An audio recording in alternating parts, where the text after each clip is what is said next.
guys, Alian here from AI's Tech Reviews. In this video, I will be reviewing the Dell Latitude 5410. Dell have made some incredible devices in the past. Their Precision 5750 and 7750, which I've reviewed in the past, and the Dell S2421HN, which I've also reviewed. So let's see if the Latitude 5410 lives to the same standard.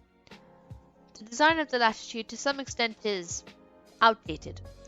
It's a little thick by today's standards, but the body shape does resemble the XPS. It's 18% recycled material and post-industrial carbon fiber.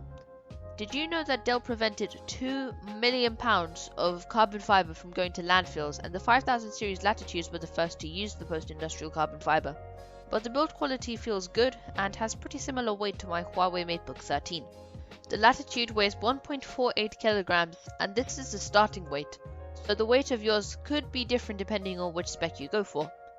The trackpad doesn't have as smooth of a surface as the Huawei MateBook X Pro or the Lenovo ThinkPad X1 Yoga, and just doesn't feel very good to use. So I would recommend connecting a mouse instead of using the trackpad.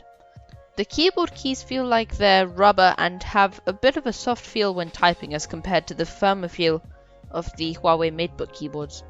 So if you don't mind the mushy typing experience, then it's alright. The 14-inch display is anti-glare, which means no reflections but does impact color accuracy.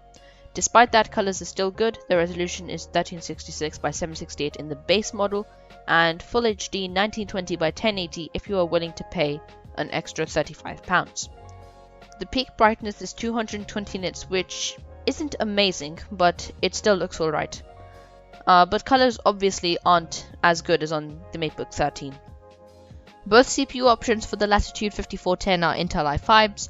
One is an 8th generation vPro, and the other one is a 10th generation 10210U, which is not vPro.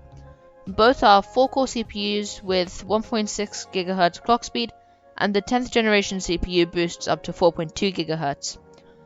Now, what vPro is just giving you more business-related tools, so whether or not you need it is your decision.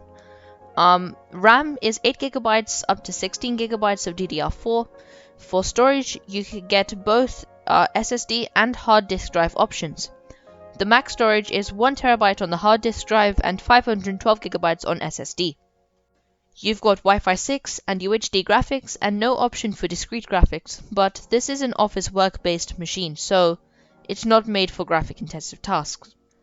As for ports on this laptop, you've got an RJ45, HDMI, Kensington lock, 2 USB-A ports, a headphone jack, and a USD card reader on the right.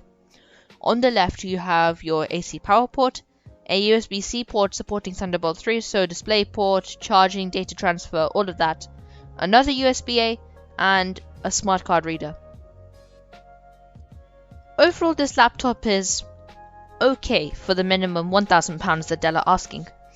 This is listed in the Dell business section, so it is charged at a higher price because of taxes and other additional charges.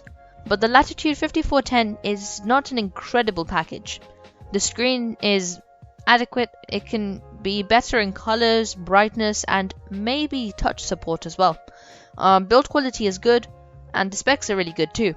It would have been nice if the keycaps were of a higher quality, like say plastic, like in the MateBook 13, Inspirons, the XPS laptops, and if they didn't feel so mushy while typing. As for the trackpad, a smoother surface would have been nice to have. So there are better options out there like the Inspirons and XPS laptops, since these laptops have specs and quality to go with that. The Latitude 5410 is a good laptop nonetheless, if you are using an external keyboard and mouse. So if you enjoyed, consider subscribing, and I'll see you in the next one.